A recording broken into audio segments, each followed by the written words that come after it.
So hello and नमस्कार दोस्तों, welcome to the Heights के आज के इस वीडियो में हम बात करने वाले हैं प्राचीन भारत इतिहास के अंतर्गत आने वाले एक काफ़ी महत्वपूर्ण टॉपिक जैन धर्म और महावीर स्वामी के बारे में। इससे पहले के वीडियो में हम लोग बौद्ध धर्म और गौतम बुद्ध के बारे में चर्चा कर चुके हैं। आप लोग वहाँ पर भी विजिट कर लेना, उस वाले वीडियो में भी।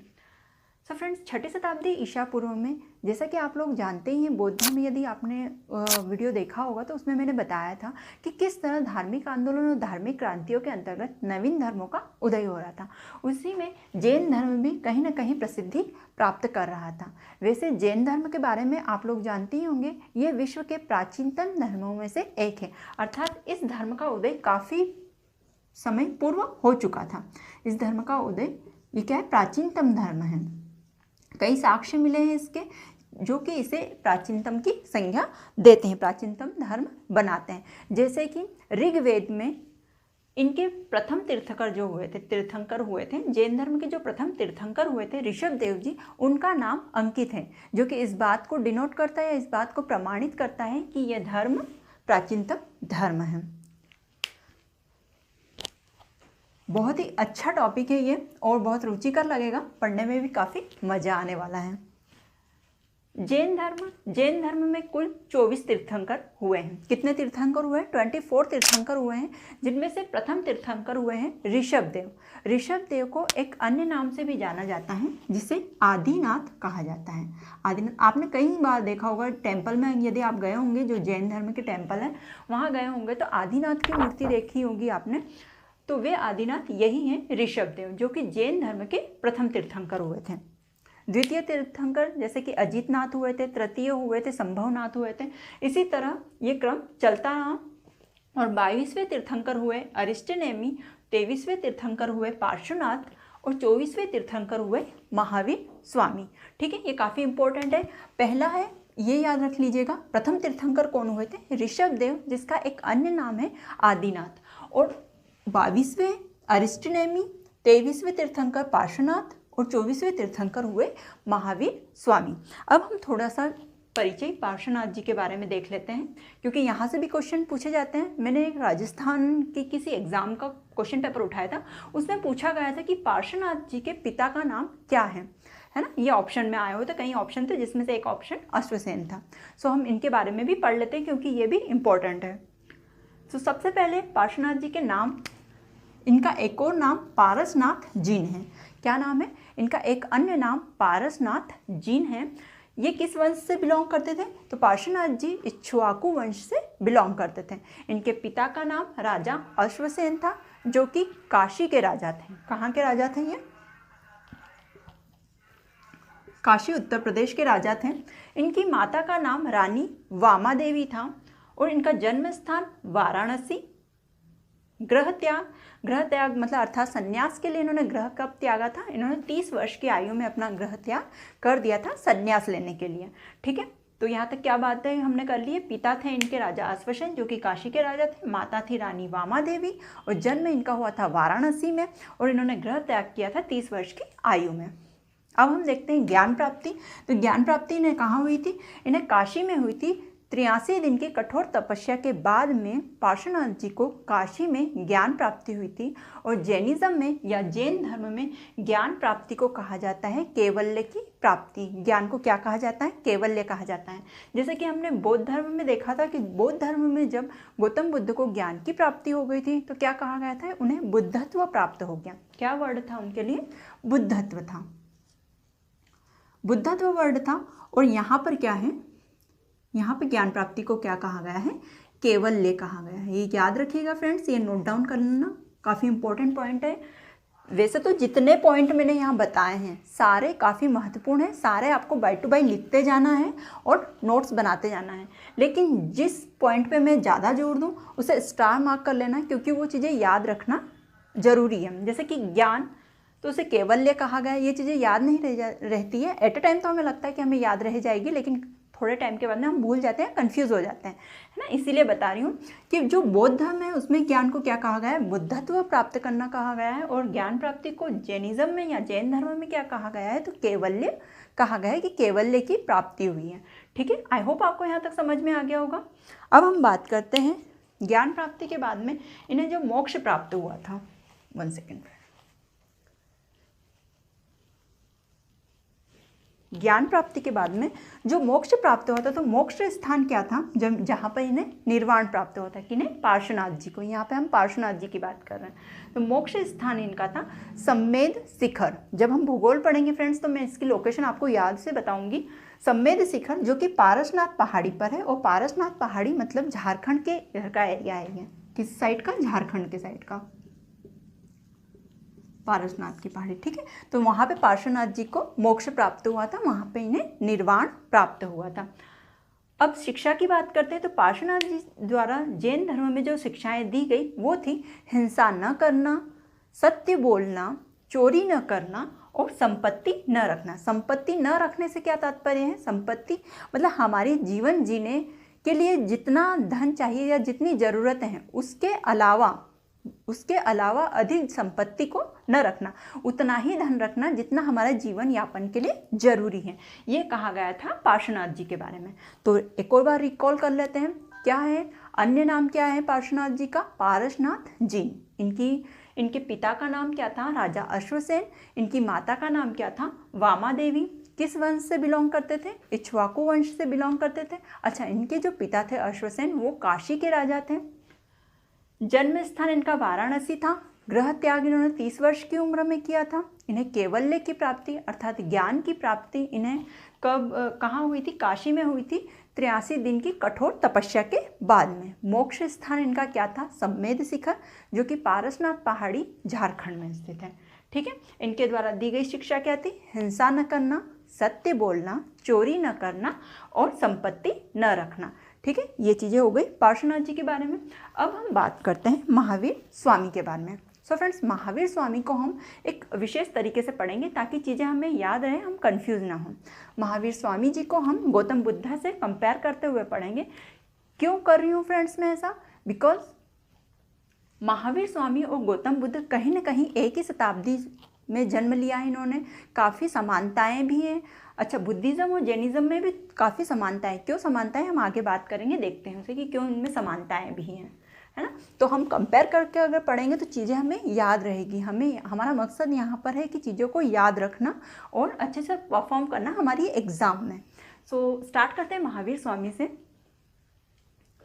महावीर स्वामी जैन धर्म के 24वें तीर्थंकर हुए। हमने क्या पढ़ा, जैन धर्म में कुल 24 तीर्थंकर हुए थे, उसमें 24वें तीर्थंकर जो अंतिम तीर्थंकर थे वे कौन थे, महावीर स्वामी थे। तो क्वेश्चन ये बन सकता है कि जैन धर्म के 24वें तीर्थंकर कौन थे, तो महावीर स्वामी। क्वेश्चन ये भी बन सकता है कि जैन धर्म के अंतिम तीर्थंकर कौन थे, तो वे भी क्या होंगे, महावीर स्वामी। तो क्वेश्चन दो तरह से पूछे जा सकते हैं यहाँ पे, एक तो 24वें तीर्थंकर महावीर स्वामी, और यदि ये भी क्वेश्चन आ सकता है कि अंतिम तीर्थंकर कौन थे, तो वो भी महावीर स्वामी होंगे, ठीक है, क्योंकि 24वें हैं, लास्ट है ये। जन्म की यदि बात की जाए तो महावीर स्वामी का जन्म 540 ईसा पूर्व में हुआ था। अच्छा फ्रेंड्स, ये अलग अलग बुकों में अलग अलग मिलेगा, लेकिन इसे एक कंफर्म माना गया है कि ये सही है, तो आप 540 ही ध्यान में रखना। कई बुकों में 599 ईसा पूर्व तक भी लिखा हुआ है, ठीक है। तो मैक्सिमम बुकों में 540 था, इसीलिए मैं आपको 540 बता रही हूँ, लेकिन अलग अलग बुकों में अलग अलग भी दिया हुआ है इसमें इस बारे में। सो फ्रेंड्स, क्या है, जन्म है 540 ईसा पूर्व।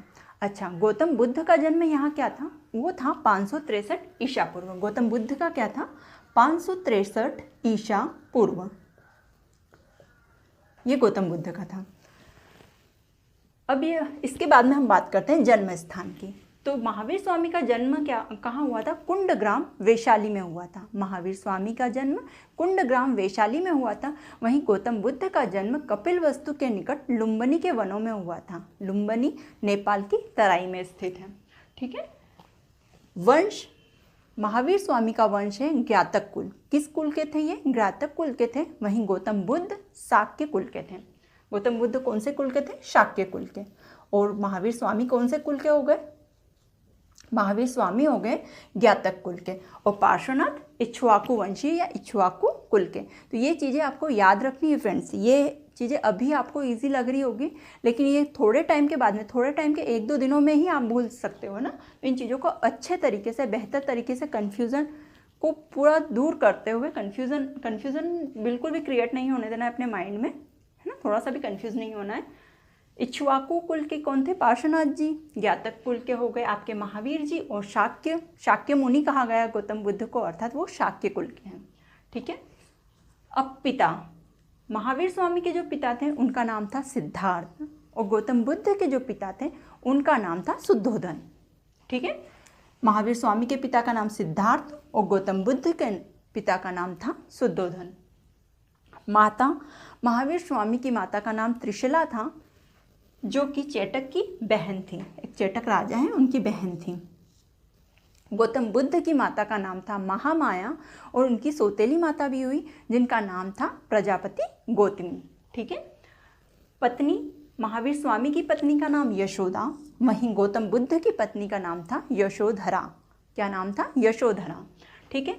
पुत्री जो महावीर स्वामी हैं उन्हें एक पुत्री की प्राप्ति हुई थी। पुत्री मतलब उनकी जो संतान थी वो एक लड़की थी जिनका नाम था अनोजा प्रियदर्शिनी। क्या नाम था? अनोजा प्रियदर्शिनी। वहीं गौतम बुद्ध को एक पुत्र रत्न की प्राप्ति हुई थी जिसका नाम था राहुल। ठीक है। ये चीज़ें हो गई ज्ञान प्राप्ति। अब हम देख लेते हैं।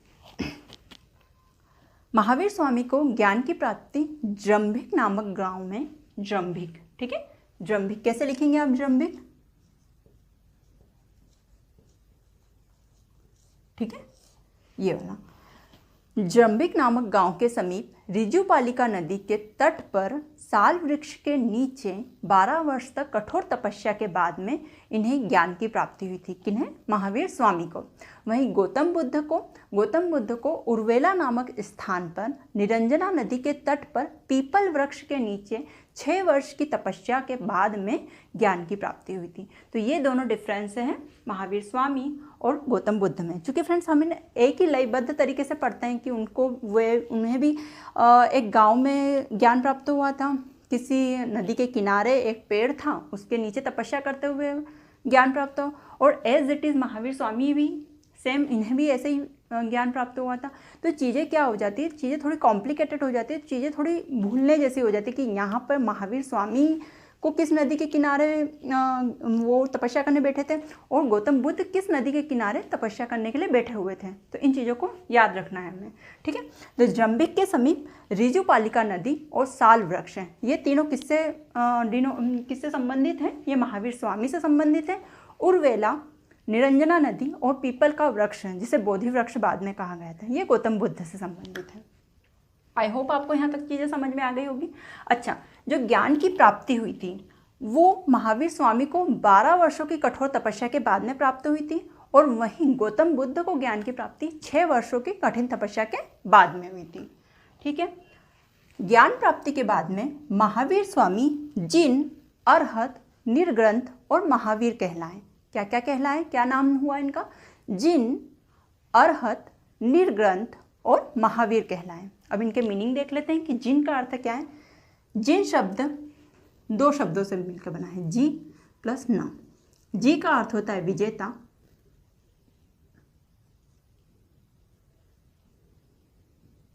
और न का अर्थ है प्रयास करने वाला,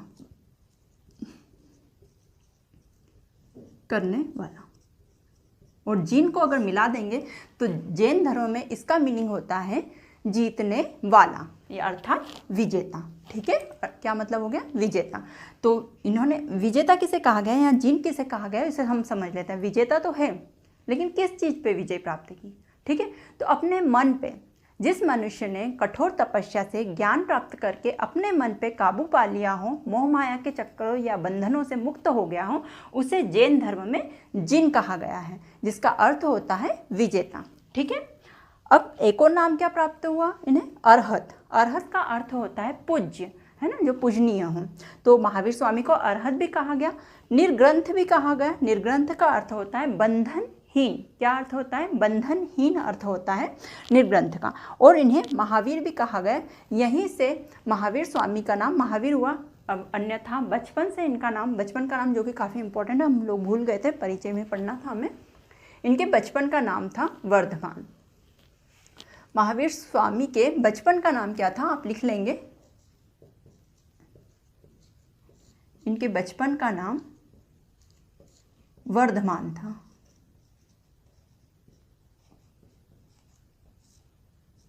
ठीक है फ्रेंड्स, क्या नाम था? महावीर स्वामी के बचपन का नाम था वर्धमान। और जब इन्होंने कैवल्य प्राप्त कर लिया, जब इन्होंने ज्ञान की प्राप्ति हो गई, तो इनका नाम हो गया महावीर। ठीक है, इसी तरह गौतम बुद्ध ने भी जब ज्ञान प्राप्त किया, बुद्धत्व प्राप्त किया, तो इनका नाम क्या हो गया था? बुद्ध हो गया था। क्योंकि इनकी माता, जो सौतेली माता जिन्होंने इनका लालन पालन पोषण किया था, उनका नाम प्रजापति गौतमी था, तो गौतमी से गौतम नाम मिला इन्हें, और बुद्धत्व प्राप्त करने के कारण बुद्ध नाम मिला इन्हें, और दोनों को मिला के इनका नाम क्या हो गया? गौतम बुद्ध हो गया। और गौतम बुद्ध के बचपन का नाम क्या था? सिद्धार्थ था। ठीक है, क्या नाम था? सिद्धार्थ था। और महावीर स्वामी के बचपन का नाम वर्धमान था। ठीक है फ्रेंड्स, ये नाम वगैरह क्लियर हो गए। अब हम बात करते हैं भाषा की। ज्ञान प्राप्त हो गया, ज्ञान प्राप्त होने के बाद में क्या किया इन्होंने? अपने धर्म का प्रचार प्रसार किया। और प्रचार प्रसार करने के लिए क्या करना पड़ता है फ्रेंड्स? उपदेश देने होते हैं, है ना। जो सन्यासी वगैरह क्या करते हैं, ये लोग उपदेश देते हैं। उस तरह गौतम बुद्ध ने भी उपदेश दिए थे, जो कि सारनाथ में दिया था उनका प्रथम उपदेश। ठीक है, इन्होंने भी उपदेश दिए। और उपदेश की जो भाषा थी, वो क्या भाषा थी महावीर स्वामी की? महावीर स्वामी जी ने अपने उपदेश प्राकृत और अर्धमागधी भाषा में दिए थे। किन भाषाओं में दिए थे? प्राकृत और अर्धमागधी भाषा में इन्होंने अपने उपदेश दिए थे। वहीं गौतम बुद्ध को यदि देखा जाए या उनकी बात की जाए, तो गौतम बुद्ध ने अपने सारे उपदेश पाली भाषा में दिए थे। ये भी जनसाधारण की भाषा थी उस टाइम पे, और ये भी जनसाधारण की भाषा ही थी, प्राकृत और अर्धमागधी। लेकिन जो पाली भाषा थी वो काफ़ी व्यापक रूप से जनसाधारण में फैली हुई थी। ठीक है, उपदेश हो गए प्राकृत और अर्धमागधी महावीर स्वामी, गौतम बुद्ध के पाली में। अब हम बात कर लेते हैं इनके निर्वाण की, अर्थात इनकी देह त्याग की बात कर लेते हैं, इनकी मृत्यु की बात कर लेते हैं, जिसे जैन धर्म में निर्वाण कहा गया। बौद्ध धर्म में भी देह त्याग को क्या कहा गया है? निर्वाण ही कहा गया है। तो 72 वर्ष की आयु में पावापुरी बिहार में महावीर स्वामी ने अपनी देह त्याग कर दी थी, जिसे जैन धर्म में निर्वाण कहा गया है। क्या कहा गया है? निर्वाण कहा गया है। ठीक है, और 80 वर्ष की आयु में गौतम बुद्ध ने अपना शरीर त्याग दिया था। और कहाँ पर? कुशीनारा, देवरिया, उत्तर प्रदेश में।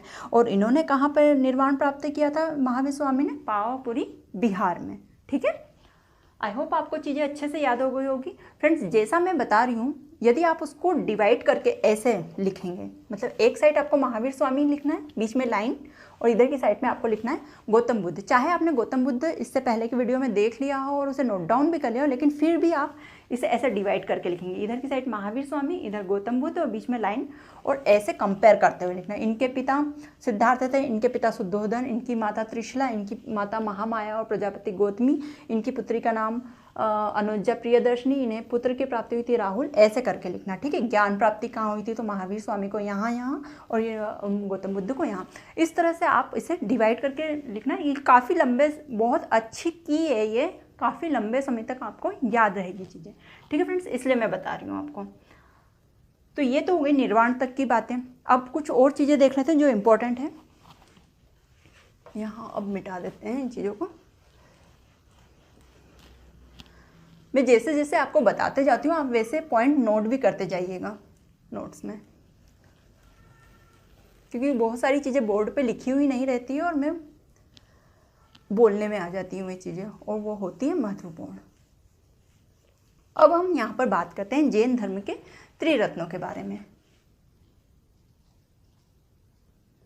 जैन धर्म के त्रिरत्न। ठीक है, अच्छा, त्रिरत्न हमने बौद्ध धर्म में भी देखे थे। बौद्ध धर्म के त्रिरत्न कौन कौन से थे?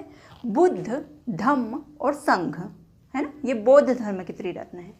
जैन धर्म के त्रिरत्न पूछे जाए तो जैन धर्म के त्रिरत्न हैं सम्यक, सम्यक दर्शन,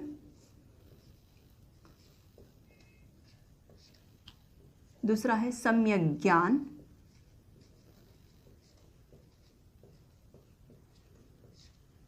और तीसरा है सम्यक आचरण। सम्यक आचरण। तो जैन धर्म के क्या हो गए त्रिरत्न? सम्यक दर्शन, सम्यक ज्ञान, सम्यक आचरण। यहाँ सम्यक का अर्थ क्या है?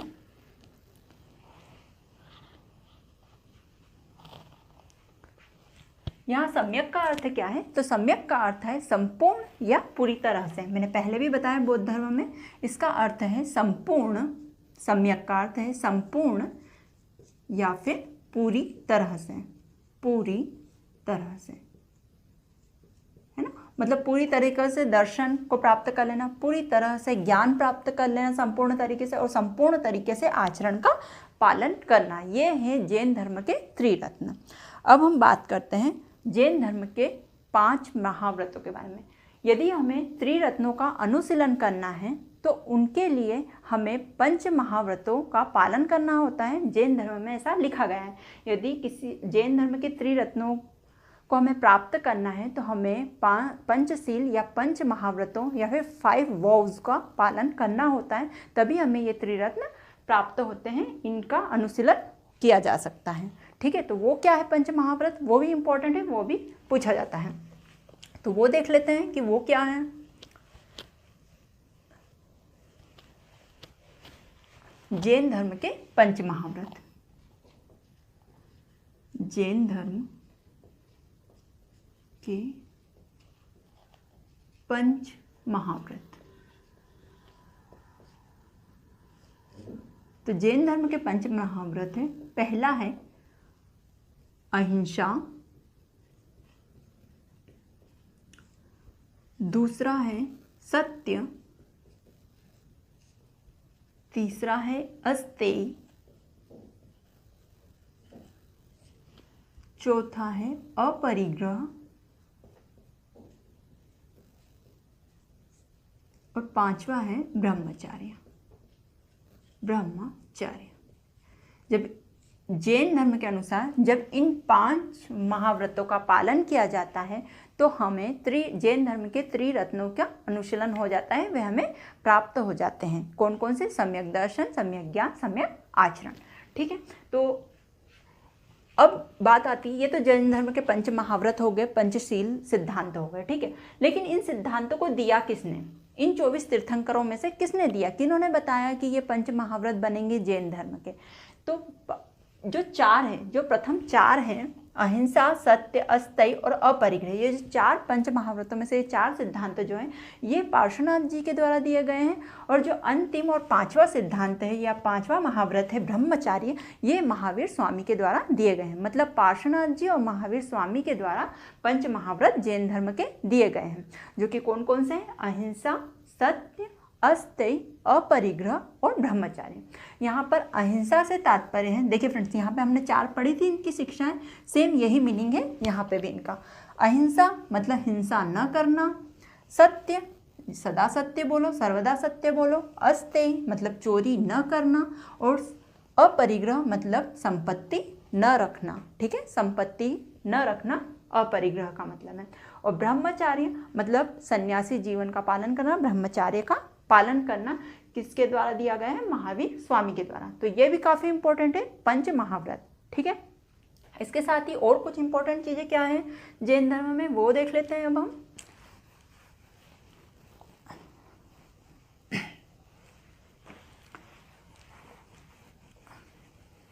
तो और कुछ इंपॉर्टेंट हैं, उनकी बात भी कर लेते हैं। तो जैन धर्म एक अनिश्वरवादी धर्म है। अनिश्वरवादी धर्म है। इसका मतलब क्या है? अर्थात जैन धर्म ईश्वर जैसी किसी भी सत्ता को नहीं मानता है। मतलब ईश्वरों में नहीं मानता है, ईश्वर जैसी किसी भी सत्ता को जैन धर्म नहीं मानता है।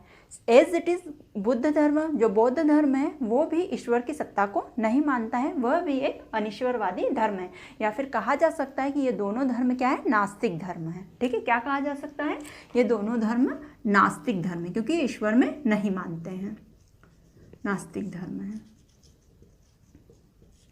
ठीक है, साथ ही कर्म, मोक्ष, नास्तिक धर्म, ये वाला पॉइंट भी लिख लेना फ्रेंड्स। कभी क्वेश्चन ये भी पूछा जा सकता है कि इनमें से नास्तिक धर्म कौन सा है, तो हमें पता होना चाहिए जैन धर्म और बौद्ध धर्म दोनों ही नास्तिक धर्म है।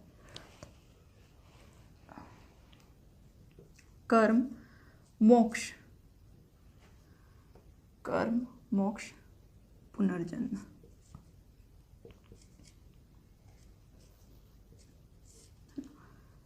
ये तीनों जो सिद्धांत हैं, कर्म का सिद्धांत, मोक्ष का सिद्धांत, पुनर्जन्म, पहले तो मैं बता देती हूँ कि तीनों क्या क्या है। कर्म मतलब जो कार्य हम करते हैं, अच्छा या बुरा, दोनों ही कर्म के अंतर्गत आता है। मोक्ष अर्थात जीवन मरण के चक्र से छुटकारा पा जाना, है ना। फिर उसके बाद में कोई जन्म न लेना, कुछ नहीं होना। जीवन मरण का जो ये चक्र है कि इंसान जीता है, फिर मरता है, फिर जन्म लेता है, इस जो चक्र है इससे मुक्ति प्राप्त कर लेना, अर्थात जन्म मरण के सिद्धांत चक्र से मुक्ति प्राप्त कर लेना मोक्ष हो गया। पुनर्जन्म मतलब रीबर्थ, अर्थात एक जन्म हो गया, फिर मृत्यु प्राप्त कर ली, फिर पुनः जन्म हुआ। तो इन तीनों सिद्धांतों को जैन धर्म में माना गया है, बौद्ध धर्म में भी इन तीनों ही सिद्धांतों को माना गया है। कर्म के सिद्धांत को मतलब कि व्यक्ति को कर्म करना पड़ेगा, अच्छा या बुरा, वो उसके कर्म होंगे। मोक्ष मतलब कुछ ऐसे अनुशीलन है, जैसे कि ये पंच महाव्रत वगैरह हुए, या त्रिरत्नों को प्राप्त कर लिया, या बौद्ध धर्म में भी उनके त्रिरत्नों को किसी भी तरीके से प्राप्त कर लिया, वहाँ पे भी 10 सील दिए गए हैं बौद्ध धर्म में भी। तो जीवन मरण के चक्र से व्यक्ति क्या हो जाता है, मनुष्य क्या हो जाता है, मुक्ति प्राप्त कर लेता है। जैसे कि गौतम बुद्ध और महावीर स्वामी हुए, इन्हें निर्वाण प्राप्त हुआ। क्यों कहा जाता है? क्योंकि इन्हें मोक्ष मिल गया है। ठीक है, ये जीवन मरण के जो चक्र से बाहर आ गए हैं। तो मोक्ष का जो सिद्धांत है, ये पुनर्जन्म का जो सिद्धांत है रीबर्थ वाला, कि आप मरोगे, जन्म लोगे, मरोगे, उसके बाद में फिर जन्म लोगे, ये वाला जो सिद्धांत है, इन तीनों ही सिद्धांतों को जैन धर्म और बौद्ध धर्म में माना गया है। ठीक है, इसीलिए कहा गया है कि अच्छे कर्म करोगे तो जब पुनर्जन्म होता है, मोक्ष प्राप्त नहीं होता, वो पुनर्जन्म आपका होता है, तो उन कर्मों की आपको सजा ना मिले। अच्छे कर्म करोगे तो अच्छी जगह रीबर्थ होगा आपका, और आपको कोई किसी प्रकार का दंड या पनिशमेंट भुगतना नहीं पड़ेगा। ठीक है, ये सिद्धांत था इनका। इसलिए हमेशा अच्छे कर्म करना चाहिए। यदि आप इन सीलों का पालन ना कर पाएँ, या फिर आप 10 सीलों जो बौद्ध धर्म में 10 सील है उनका पालन, क्योंकि काफ़ी कठोर हैं ये चीज़ें, हर किसी मनुष्य के बस की बात नहीं है कि तपस्या करने बैठ जाए और उन्हें ज्ञान प्राप्त हो जाए। ठीक है, तो क्या बताया है कि अच्छे कर्म करोगे तो रीबर्थ जब आपका होगा तो आपको किसी भी प्रकार का पनिशमेंट नहीं भुगतना पड़ेगा। ठीक है, अब एक और पॉइंट है आत्मा। आत्मा का जो सिद्धांत है उसे जैन धर्म में माना गया है, लेकिन बौद्ध धर्म में आत्मा को नहीं माना गया। आत्मा जैसी कोई चीज़ नहीं होती है, बौद्ध धर्म में कहा गया है, लेकिन जैन धर्म में आत्मा के सिद्धांत को माना गया है। आत्मा के सिद्धांत को माना गया है। ठीक है, यहाँ तक क्लियर हो गया है। अब हम बात करते हैं महावीर स्वामी द्वारा 2 सिद्धांत दिए गए थे, एक तो श्यादवाद और एक अनेकांतवाद, है ना। श्यादवाद और अनेकांतवाद। तो ये दोनों सिद्धांत किसके द्वारा दिए गए हैं, ये भी पूछा जाता है। श्यादवाद और अनेकांतवाद महावीर स्वामी के द्वारा दिए गए हैं, जिसे साथ में इकट्ठा क्या कहा जाता है, इन्हें सप्तभंगी का नियम कहा जाता है। क्या कहा जाता है इन्हें साथ में? सप्तभंगी का नियम या सप्तभंगी सिद्धांत कहा जाता है। सप्तभंगी सिद्धांत, है ना। तो क्वेश्चन क्या बन सकता है? क्वेश्चन ये बन सकता है कि सप्तभंगी सिद्धांत किसके द्वारा दिया गया है? तो सप्तभंगी का सिद्धांत महावीर स्वामी के द्वारा दिया गया है। या फिर पूछा जा सकता है श्यादवाद किसके द्वारा दिया गया है? तो महावीर स्वामी के द्वारा। अनेकांतवाद का सिद्धांत किसके द्वारा दिया गया है? तो महावीर स्वामी के द्वारा। कैसे भी क्वेश्चन पूछा जा सकता है। ठीक है, एक ये चीज़ हो गई है। आई होप यहाँ पे तो सारे पॉइंट हो गए होंगे। देख लेती हूँ मैं थोड़ा सा और। हाँ, एक और चीज़ छूट गई थी, लास्ट पॉइंट है सांख्य दर्शन।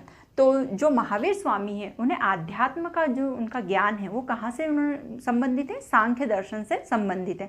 वहीं गौतम बुद्ध ने भी अपनी शिक्षा जो आलार कलाम जी से ली थी, तो उन्होंने सांख्य दर्शन से शिक्षा प्राप्त की थी, वहाँ से भी आध्यात्म के कुछ गुण लिए थे। तो ये क्या हो गई? ये सिमिलरिटी हो गई गौतम बुद्ध और महावीर स्वामी में। ठीक है, तो सांख्य दर्शन दोनों को सिमिलरिटी देता है। सांख्य दर्शन का ज्ञान किससे शिक्षा इन्होंने भी प्राप्त की थी, और सांख्य दर्शन का ज्ञान गौतम बुद्ध ने भी लिया था। ठीक है, तो सांख्य दर्शन इस तरह रिलेट करता है ना। महावीर स्वामी आध्यात्म का जो ज्ञान प्राप्त हुआ तो सांख्य दर्शन से कहीं ना कहीं संबंधित है, और गौतम बुद्ध की शिक्षा भी सांख्य दर्शन में हुई है।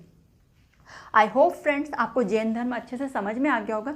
कुछ और पॉइंट हैं, इसका पार्ट 2 भी आएगा। कुछ और पॉइंट है, जैसे कि बौद्ध संगतियाँ हुई थी वैसे ही जैन संगतियाँ भी हुई थी, और साथ ही साथ इनकी शाखाएं भी आई हुई। मतलब जैन धर्म 2 भागों में बाद में डिवाइड हो गया था, वो था श्वेतांबर और दिगंबर। और इसी तरह बौद्ध धर्म भी हमारा ये वाला पॉइंट जो है ना वो छूट गया है। हीनयान और महायान, बौद्ध धर्म भी 2 भागों में डिवाइड हो गए थे संप्रदाय, हीनयान और महायान। और वैसे ही जैन धर्म भी आगे जाके हम पढ़ेंगे कि 2 भागों में विभक्त हो गया था, श्वेतांबर और दिगंबर जैन धर्म।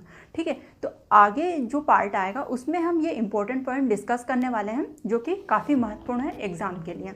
सो लाइट भी चली गई है और वीडियो को भी हम यहाँ समाप्त करते हैं। वीडियो देखने के लिए धन्यवाद।